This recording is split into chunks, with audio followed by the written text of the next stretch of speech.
Hello and welcome to another tutorial. Today we'll be going over importing your own custom assets into TrueTERRAIN.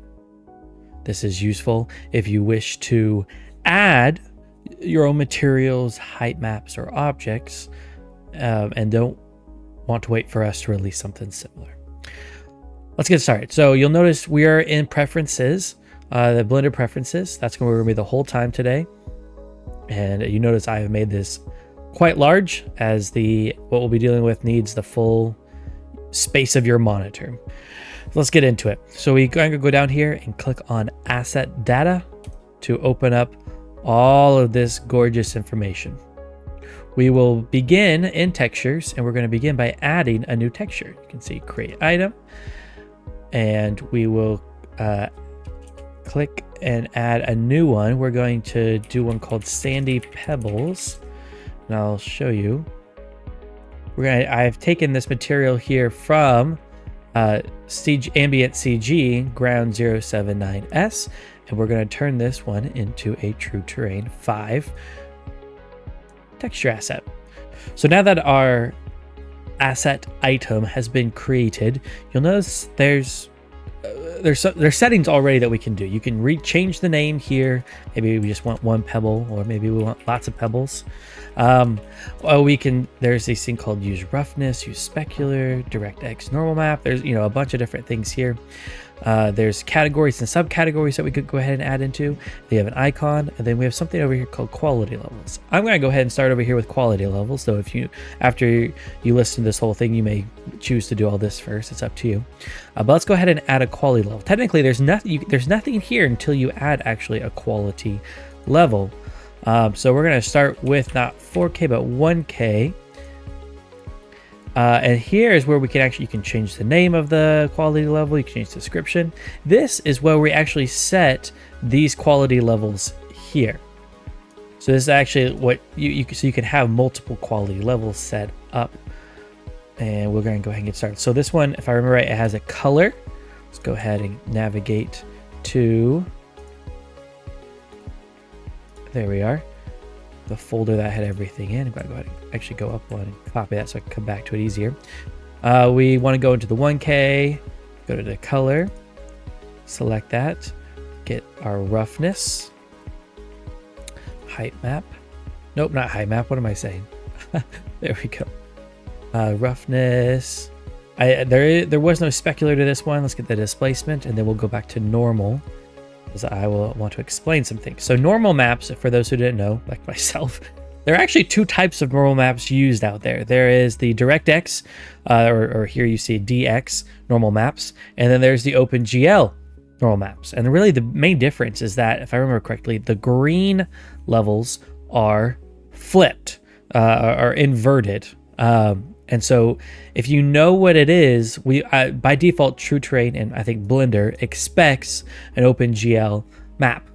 But if you know that you have a DirectX map, that's okay too. We actually have this built in so that if you select it, you can actually, first you want to override whatever this value over here is by clicking this. Then you want to enable this. And so now when this is brought in, the normal map will be correctly adjusted to make Blender's, to make it work with Blender. Now, at the bottom, you can make all of these local. We are going to wait because we do want to make another quality level. And then once we do that, we can do make local, which will make all the quality levels up. So this one is just a single quality level. This is all the quality levels. And then actually over here, you'll see there's another one. And this is all assets. So all textures, it'll make all their quality levels local. So it just you have various methods of making things local. All right, continue on to 4K. Do the same thing here. Go to the 4K one instead. Get the color, get the roughness, get the normal. And I'm going to show you could do OpenGL for this one, and everything will be fine. And then displacement. All right, now let's go ahead and make these local. So it's going to copy these into your asset path. Then we can come over here and set our category. So this is a sandy pebble.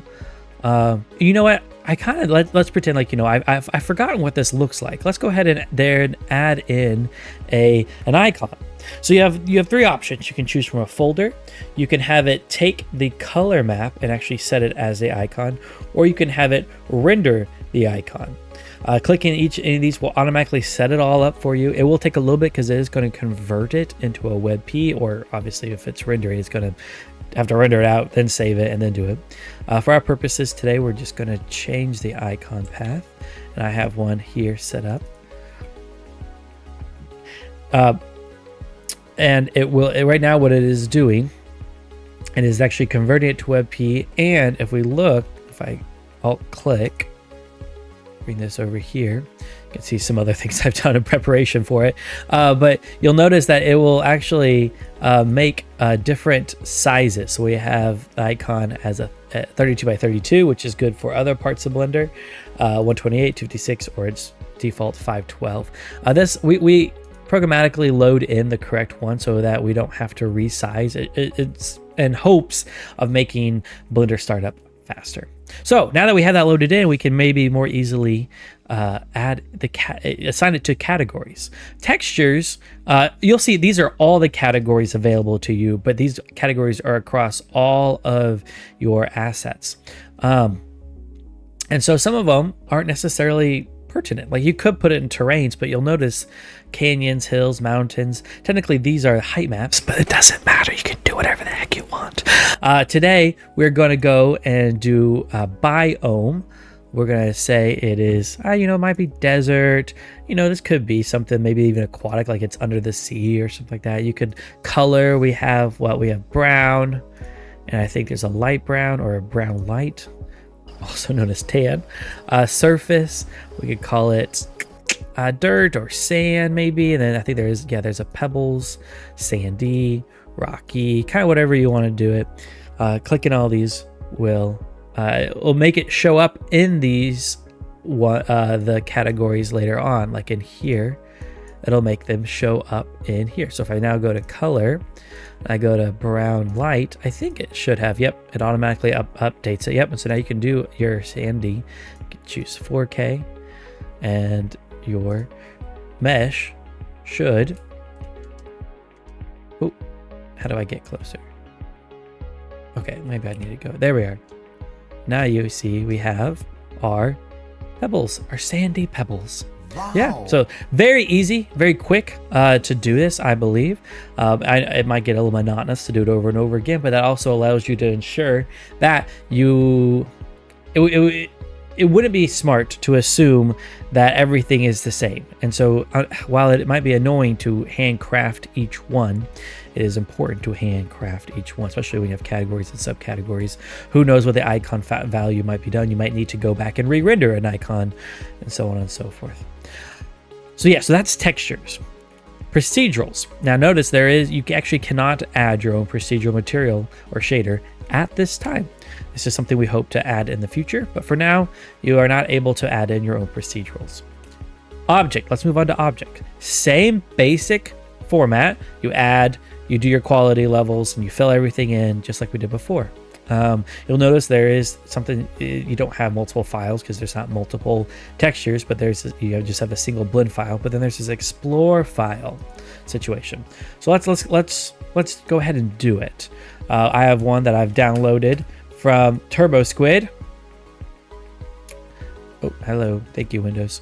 Here it is. This Boulders by Aries 3D. Yep. Oh, and this ambient CG is, I guess it's made by the same guy, so there's not an extra one. But yeah, Aries 3D. And yeah, these low poly boulders, which that's something too, is that you know, not everything has to be realistic. Maybe you have a bunch of low poly or stylized assets that you want to bring in. Yeah, true. While we focus right now, I've been focusing on realistic ones. You bring in whatever you want. So let's go ahead and bring these in. We're going to say boulders. You know what? I'm not even going to say low poly because I want to use that as a category. I'm going to use that as a category. Hello, where'd it go? There it is. Excuse my cold. We're gonna add a description, which you do have a description over here as well, for the quality level. You know what? That's probably a bug. That's always fun to find in a tutorial. Nice. Description: low poly boulders of various. Low poly boulder piles is what I believe these are. Now let's add in a quality level. I think we're just gonna say probably especially if you only have one, maybe naming it medium is nice, is fine. But it's up to you, whatever you want to call it. Description, we don't need that. Blend path. All right, I'm gonna paste this in, but go up to my object folder, boulder asset. Now notice, I think I forgot to show this on the other one, but there are options over in the side panel. Copy into asset directory on default. So this way you don't have to make it local later on, right? I'll leave that ticked, and you notice it shows it as local. Now, there is this explore file. This allows you to actually come in and say what items you want to be included in this folder or in this asset. So when you go and scatter, how do you want this to, what items do you want scattered? Maybe you don't like certain ones in there. Maybe you only want one. You can actually set that up in here, and notice by default none of them are, so you do need to come in here and select all of them. Now these toggles are dual purpose. They are they actually tell it what ones to scatter. But okay, this is getting monotonous. There we go. But you can also use it with the button that became more visible once some were selected. You have this split up feature or multiple object. But yeah, so now we're going to go ahead and just select all of these. And then we're going to go in and try and scattering them and see how well this works. Okay. We're going to do an object. We're going to just say boulders. We'll need to add an icon. But before we do that, let's go ahead and test it. Because our mesh is so big, let's find it. There we go. Now, now you'll notice, here we go. There's only one. And if you remember, and maybe it'd be more obvious if I actually set this, if you remember our, oh, there it is. These were piles. I mean, in fact, and in here we said low poly boulder piles. So what's going on here? Why aren't they still piles? Well, you may have to go in and actually change the blend file. All right, so let's open up our blend file here for these and actually make some changes. All right, so right off the bat, you see that each of these objects are a separate object. And that is ultimately the reason why why these are being scattered the way they are, just a single one. It's because these are a single one. And the way that TrueTERRAIN works and the way that Blender works is that it would be best to have them all as a single value. So let's go ahead and select all of them. And we're just gonna Control J to join them together. All right, so now we only have, oh, there are some hidden ones. Oh, that's just a plane. Let's rename that as plane so we don't try to scatter that. And now we should have 5 different piles of boulders. All right, let's save this. Go back into our file where my preferences. There they are. Now you will need to reload. Hello? Oh, you know why? You want to know why? This is good. We need to leave this in here. It's because we're no longer, the one I edited, the one here, is no longer the one that is inside TrueTERRAIN. This one is actually in the asset path. So we actually need to go and let's open up the asset path, go into objects. We need to find boulders. This is what we need to do. And we need to open this one and edit this one. All right, let's do it again. Now, one thing when you make, when you're making these assets, this origin point here is the center of the object, whether it's actually the center point or not. Like, so if I did it this way, with this one active, you'll notice this one's not the origin point. This is where it rotates from and everything. That's the same thing, the way it will happen when it's pulled into TrueTERRAIN. So if you want more of these visible, you need to lower your origin point. Yeah. All right, so now that we do that, let's save. Let's go back into here. And now let's refresh. Oh, and you know what? Let's go ahead and rename these two. Let's see if it's plain. Right, this is stones, many, stones, many, stones, one, stones, two. All right, save that. And now we'll refresh. All right, there we go. So now let's select all the ones we want. All right, and this is automatically already saved. Let's go ahead then, and you know, just to make sure that we have, let's remove scatter system.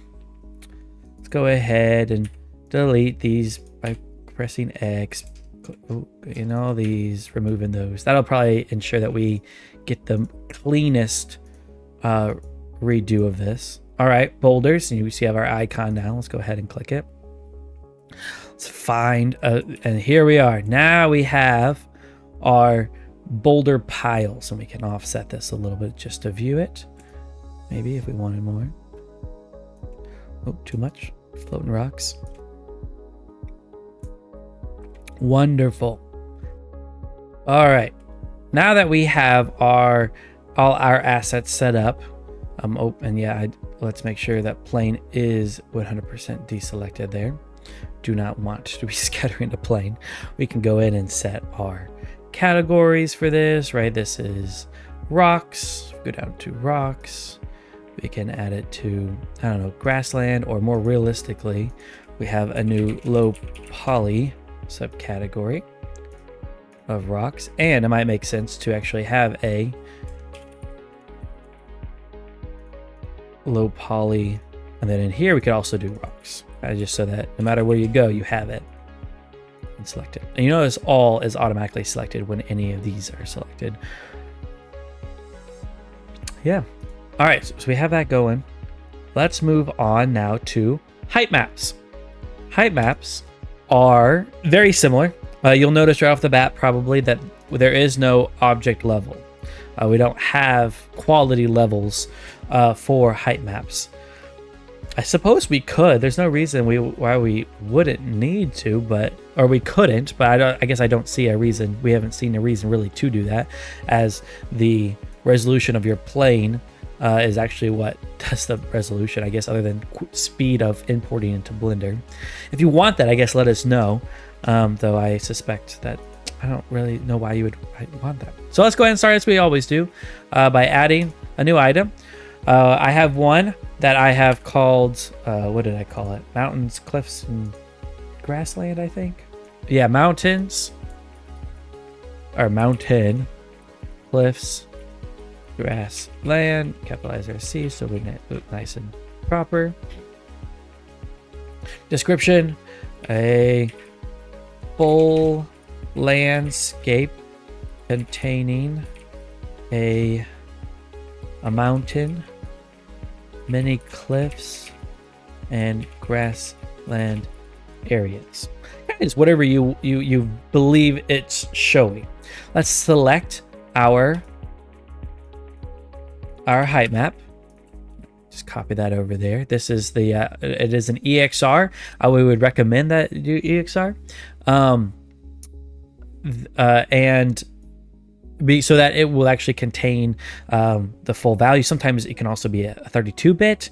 There's a lot of fancy things that EXRs can do that are nice for Heightmaps. They're also relatively small. Like this 4K image containing full value is 32 megabytes. That's not bad. Not horrible. Two things over here in the settings. You have file as icon and copy to asset directory. Just again, this is basically saying make local, and then file as icon. It will actually turn this EXR into just kind of like how you see that a icon. It'll just convert it straight to an icon.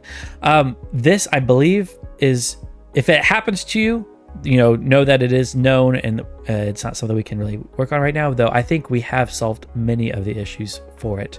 So if you want to set it, you don't want it to do extra stuff to make it an icon, you can just deselect it. But for our purposes, to show you both, we're going to leave that on. So go ahead and load it, and you'll see it create that icon. Let's go ahead and put it in terrains.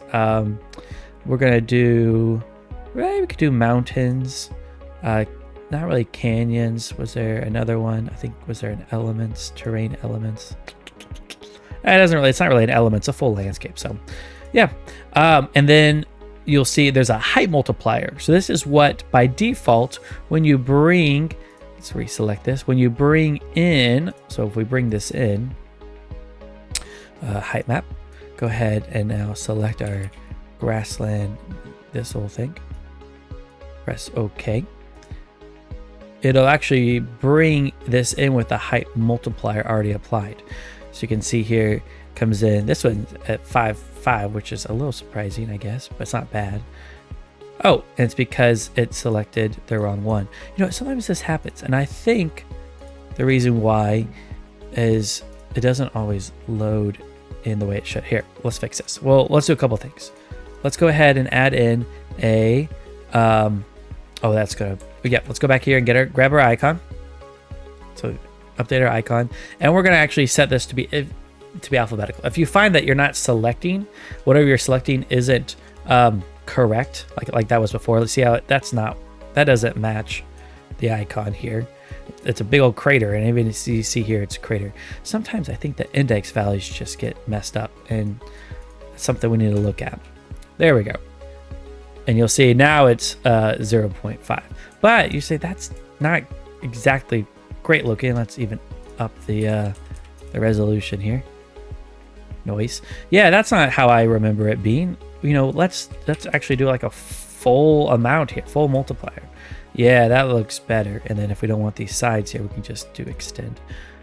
Yeah, okay. So you know what? 1 is a better view. So let's go in here and select 1. And actually, for our purposes, I'm going to do 1.2.